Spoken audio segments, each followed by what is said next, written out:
when the accident happened, I called Annette Sullivan 4 times in a row. Each call cut off mid-ring. Then her text came through. In a meeting, whatever it is, we'll talk tonight. A second later, her assistant's post lit up my social media feed. Thanks to the boss, I got my first taste of the season, crab, and it was incredible. What I noticed was the little black fan on the table. It was running off her charger. Lying there on the stretcher, I felt the ache spread through every part of me. 10 years together, and her need for order had always run deep. She hated broken rules, resisted change anyone else brought into her space, pushed back against any person or thing that disrupted her rhythm. The charger was one of those rules. Once, when my phone wouldn't charge, I borrowed hers to test it. She found out, threw it straight in the trash, and gave me the silent treatment for a week. It only ended when I caved and wrote her an apology. And now someone had broken one of her rules and walked into her life without a scratch. 5 minutes later, I saved the photo and sent it to her. Weary done. Be moved out within 24 hours. The nurse looked over at me, her voice gentle. When is your family coming? This needs stitches in ER. We'll need someone to sign. I thought about it, then texted my friend. 20 minutes later, Annette arrived, with Lee Delgado trailing behind her. I'd just finished with the wound, and Kevin Dickerson was wheeling me off to settle the bill when he saw her. His face twisted into a sneer. Well, look at this. Miss Sullivan came to see her ex, and she brought her little assistant along too. Annette's brows drew tight. She didn't answer him. Instead, she crouched in front of me, her tone smoothing into something soothing. Oliver, what did the doctor say? Where's the driver? It's nothing. 6 stitches. He took off. I already called the police. I moved away from her hand and answered flatly. She drew it back, awkward, then guilt seemed to settle over her. I'm sorry. I didn't ignore your calls on purpose. I looked at her and cut in calm. I know. You don't need to apologize. We're nothing to each other now. Her face shifted. Her voice dropped. Oliver, we've been together 10 years. You're really breaking up with me over charger? I laughed softly, my eyes moving to Lee, standing behind her. What else? Was I supposed to wait until he was in your bed? Mr. Lyons, I know you have a problem with me, but you can't humiliate me like this. Lee's voice caught, his eyes going red at the rims. Miss Sullivan and I have a perfectly professional relationship. I break out in hives when I overheat, so I borrowed her charger for the fan. It won't happen again. I was about to ask whether there wasn't a single public charging station nearby, but Annette shot to her feet. She planted herself in front of Lee, her voice gone cold. Oliver Lyons, are you done? Is there any point of bullying him like this? I tipped my head back to look at her, a sting rising behind my nose. Who exactly is bullying who? You. She said it without hesitation, her voice like ice. Apologize to Lee. My eyes dropped to the watch on my wrist. I swallowed down the tightness in my throat. An apology's not happening. You've got just under 23 hours left. Pack your things and go. And I'll let both sets of parents know in the group chat that we split on good terms. Then I worked the engagement ring off my finger and held it out to her. You know how Aunt Darlene feels about homewreckers. Panic flickered through her eyes. She started to say something, but behind her Lee Delgado sucked in a sharp breath. Ah, my hands. Annette turned, saw the angry red welt spreading across the skin, and at once draped his arm over her shoulder. Oliver, I don't agree to break up, and I'm not moving out. Wait for me. Then she steadied Lee and led him off to find a doctor. His arms circled her slim waist, and she didn't push it away. What kind of normal boss and subordinate touched each other like that? I gave a tight smile, closed my fist around the ring, and signaled Kevin to push me over to the trash can. I looked at the 2 labels, recyclable and non-recyclable. I dropped it into the second one without a moment's hesitation. You're not even running a fever. Kevin pressed the back of his hand to my forehead and stared at me like he'd seen a ghost. Oliver, did that crash knock something loose in your head? Since you were 18, you've sworn it was Annette or no one for the rest of your life. Why'd you finally wise up now? I leaned back in the wheelchair and let out a small laugh. I just suddenly felt like there was no point anymore. Last night, when we got home, I'd said to Annette, fresh out of her shower, "Tomorrow's Saturday. Let's go look at wedding dresses and suits, and we can settle on the reception outfit while we're at it." She glanced at her phone. "Tomorrow won't work. I have to meet an old classmate about a partnership. As for the dress, it's for the wedding photos, so pick whatever you like. I'll go along with whatever you choose." I looked at her face and wanted to say that the wedding was a once-in-a-lifetime thing for both of us, that we could pick this part out together. But the words stalled on my tongue, and remembering how she hated having her plans thrown off, I changed course and asked instead, "Then can you drop me off tomorrow morning? My car's in for servicing." She agreed without hesitation. "Sure." This morning I got up, finished getting ready, and sat in the living room waiting for her.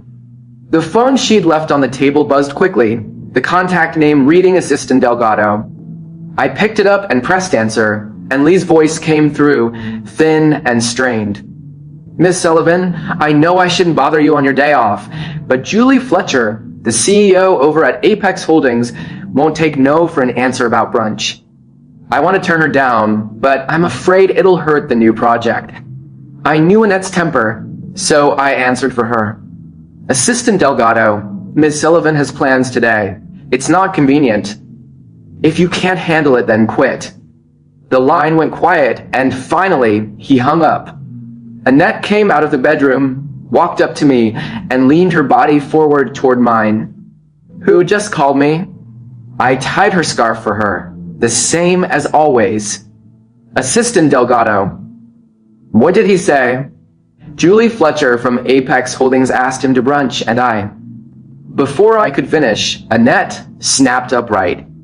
The scarf pulled taut against my fingernail and split it. Her brows drew together and her face darkened. "Julie Fletcher?" I said nothing, eyes dropping to my split nail, a fine sting threading through the tip. Her expression shifted, and she snatched up her phone, fired off a message at lightning speed, and hit send. Then she dropped a kiss on the corner of my mouth. "Take a cab over yourself. Whatever you like, just put it on my card. You know what Julie Fletcher's like. He can't handle her on his own." With that, she rushed out the door, never once noticing that I was wincing in pain. I got out the first aid kit, disinfected the nail, trimmed off the broken part with the clippers, and pressed on a bandage. I'd lost any mood for trying on suits, so I just texted Kevin to go get a drink instead. I didn't feel like calling an Uber, so I scanned a bike and pedaled along, taking my time. Then bad luck piled on bad luck, and a car running a yellow light slammed into me. Before I could even register what had happened, both the driver and the car were gone. The kickstand had torn a bloody gash down my shin, and I lay sprawled on the asphalt, shaking all over from the pain. A man got out of his car, called the police for me, and called an ambulance. His phone kept ringing while we waited. The crowd was loud, so he put it on speaker, and I caught most of it. He hadn't shown up on time. He'd held up work, and both his boss and his client were furious. I felt awful about it and told him he should just go. But he only smiled and said, "It's fine, man. This is nothing. I can handle it. Right now, the main thing is you." Then he stayed with me the whole time, kept me calm, and didn't leave until the paramedics arrived. In the 5 minutes after I'd called Annette, my mind churned. 3 months ago, all I'd wanted was a seafood dinner while it was in season, but Annette said she didn't like food you had to crack open, so she told Kevin to take me and said she'd pick up the tab. And today she'd gone out with Lee. She didn't like having her schedule thrown off, so I'd had to go try on the suit alone. But she'd promised to drive me, and then one call from Lee, and she'd dump me. And then there was that charger. Once, I'd only borrowed it to try it, and she'd given me the cold shoulder for a week. Now Lee was using it to run a little fan. I thought again of that man's eyes when he said, "Right now the main thing is you." When the traffic officer came, the stranger offered his contact information without being asked and said he'd be willing to serve as a witness. I lay in the ambulance, the wound throbbing, while the paramedics took my blood pressure, stopped the bleeding, and asked about my medical history. Every one of them was gentle. For 10 years, I had been waiting for Annette to break a rule for me. I waited for her to make one exception, to pick up one of my calls in the middle of her chaos, to shift her schedule once for my sake, to set me firmly at the very top of her priorities. I kept to her rules, bent around her temper, loved her carefully for 10 years. And yet, in this moment, the one willing to put me first, to ache for me, to set me above everything else, was a stranger I'd met by chance. That was when I finally understood. She didn't love me, so I shouldn't keep setting myself up to be let down either. Lying in the hospital bed, I typed and deleted and trimmed the message in the group chat with both sets of parents, and finally hit send. I'd barely closed my eyes when the wound got infected and my fever spiked to nearly 104. Kevin stayed by my side, running back and forth, and it wasn't until the middle of the night that the temperature came down. Looking at how worn out his face had been lately from working on his project, I hired an aide and told him to go home and rest. Early the next morning, a smothered sound of crying woke me. I cracked my eyes open, groggy, every part of me aching and limp. Through the blur, I saw Aunt Darlene standing in the doorway of the ward, wiping at her eyes, looking at Annette with the disappointment and anger of someone watching a child throw away everything good in her hands. "Annie, how can you have so little sense? Oliver's hurt this badly, and you still had it in you to go look after your assistant? Tell me the truth. Did you really do something to wrong him? He's been with you 10 years. I know his temper. I know what kind of man he is. If he weren't truly done with you, he would never bring up a breakup at a time like this." Annette's brow furrowed. "Mom, you don't understand what happened.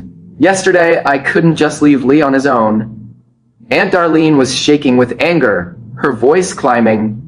"But you could leave Oliver, is that it? Annette, how are you exactly like your father?" As the words left her, she turned and met my eyes, gathered up a smile, and hurried into the room. When she saw the gauze wrapped around my leg, her eyes went red all over again. "Oliver, I'm so sorry. I raised that ungrateful girl and clearly didn't raise her right, and you're the one who's paid for it. And these engagement gifts, we can't keep them. Won't you give Annie another chance?" I was still puzzling over that when my phone lit up. A voice message from my father. The room was quiet, and I didn't want it playing out loud, so I switched it to text. Every line of it carried his warmth, and underneath the warmth, a steadiness that felt like solid ground. He said he would always respect whatever I decided. He would always have my back, no matter what, and the house would always be there if I ever needed somewhere to fall back to. The warmth of it settled in my chest. I looked up at Aunt Darlene, my voice steady now. "Aunt Darlene, you don't owe me anything. I just wasn't lucky enough to be your son-in-law. If my mother were here, she'd make the same choice my father did." At the mention of my mother, Darlene went still. The two of them had been friends since they were girls. Work had pulled them to opposite ends of the country for years. Then, by some twist of luck, they both married into the same city, and the friendship picked up right where it left off. The year I started high school, Darlene's husband had an affair. Darlene came to my mother, broke down, and asked her to come along and catch him in the act. In the middle of the shoving, something went wrong. He put a knife into my mother, and her kidney ruptured. She survived the surgery, but she was never the same after that. She died the year before I finished college. All these years, Darlene had carried the guilt, and she'd loved me like a son of her own. Once she learned Annette and I were together, she stood by me, right or wrong, every single time. In the end, she let out a long breath, her eyes tired. "Oliver, I won't push you, but the engagement gifts, I have to return them to you. It's not a small sum of money. I just hope your mother won't hold it against me." She pressed the bank card into my hand. "Get your rest." Then she turned and walked out of the room, shooting Annette a hard look on her way. Once Darlene was gone, Annette came in. Seeing nothing changed in my expression, she took my calm for surrender and made herself patient. "Yesterday was my fault. From now on, I'll always pick up when you call. Once you're discharged, we'll go shoot the wedding photos and lock in the venue. My mother and your father are getting old. They can't take this kind of strain." As she spoke, she reached for my hand, and her gaze froze on the bare stretch of my middle finger. "Where's the ring, Oliver?" I looked down. There was a pale band of skin where it used to sit. Threw it out. Annette's hand hung in the air, her lips pressing into a flat line. "Oliver, what exactly do you want from me before you're satisfied?" I lifted my eyes to her. "Fire Lee Delgado." "No." The refusal came almost before I'd finished. "Why not?" "He's worse at his job than anyone you fired before him." I held her eyes and laid out the plain fact of it. Something uneasy flickered across her face, and her voice picked up heat. "Oliver, you're 30 years old. Can you stop acting like some sulky college boy? 10 years together, 6 living under the same roof. Every friend and relative we have knows we're getting married, and you have to pick now to throw a fit. If we break up at this point, how am I any different from a divorcee?" Even with my mind made up, the words still landed wrong, and something inside me dropped. I couldn't make myself believe that the girl who once cried in my arms the day I told her I loved her was the same person as this face in front of me, flushed and furious at being humiliated. "Miss Sullivan, please don't fight with him over me. He's right. My work just isn't good enough. I've already turned in my resignation. Please review it when you have a moment." Lee walked into the ward with his eyes rimmed red, and as the last word left his mouth, the tears spilled over, his cheeks flushing again as he turned to look at me.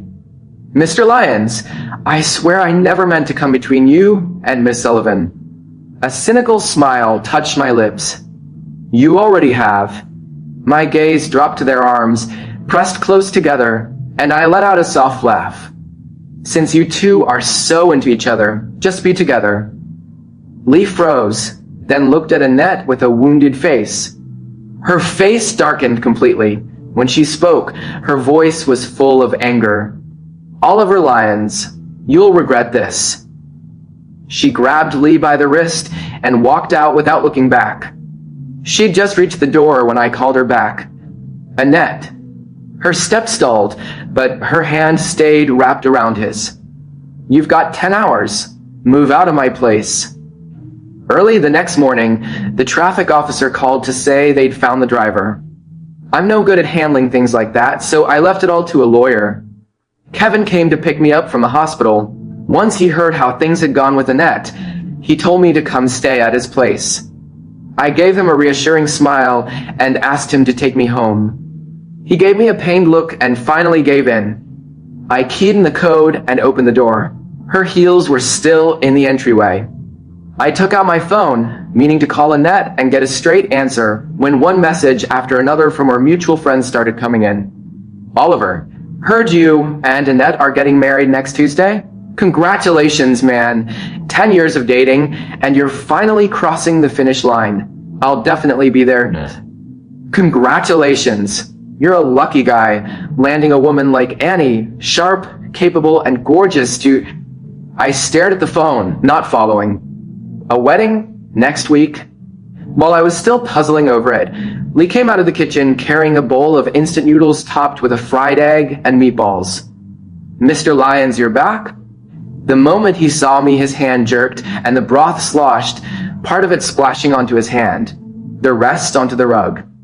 Annette heard and came hurrying out of the bedroom, taking his hand and pulling him into the kitchen to run cold water over the red, swollen skin. She never once glanced at the rug. Annette had paid someone to bring it back from overseas last year.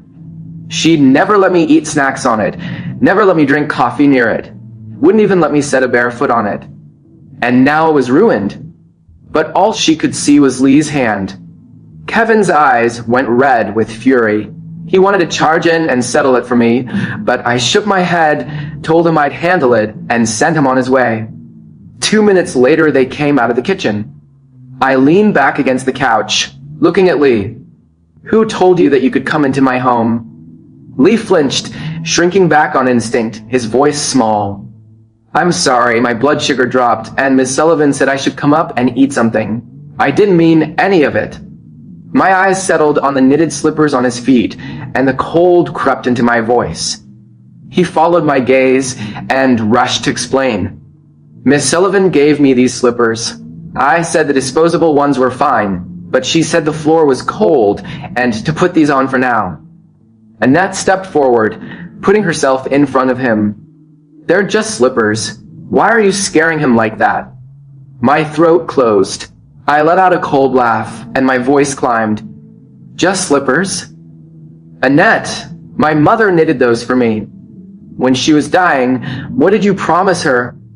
My chest heaved, my eyes brimming. No answer came. When I looked at her, her eyes were calm as still water.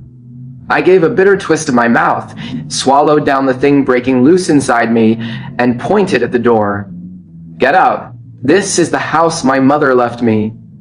Or I'm calling the police." Annette didn't move. She pulled out a purchase contract and tossed it on the table.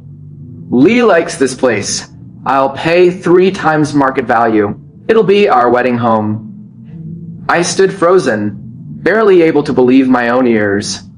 It took me a long moment to understand what that message I'd just gotten actually meant. When I said nothing, her tone stayed flat. "If you'd rather not, that's fine. I can buy the unit across from you and have it done up exactly the same." My phone buzzed. A message from Sheila Lawrence, Annette's friend. "Oliver, don't listen to Annie's nonsense. This wedding business with the little assistant is just a stunt to force your hand. Don't take it seriously. You two have been together 10 years. You're a grown man. Just humor her a little. You can't bring yourself to leave her anyway." I stared at the screen and felt only how absurd it all was. In the end, under her astonished gaze, I signed my name. Then I calmly packed up some of my clothes, booked a moving company on my phone to deal with the rest, and dragged my suitcase out the door. Over the next 2 days, those mutual friends kept dropping wedding details to me, casually or otherwise. I muted every thread and blocked them from my feed. Tuesday morning, Kevin drove me to the airport and clapped me on the shoulder. "When you make it big, remember to send for your boy." I smiled and nodded. Before I boarded, I took out my phone and sent Annette one last message. "Happy wedding day. The 10 years are yours.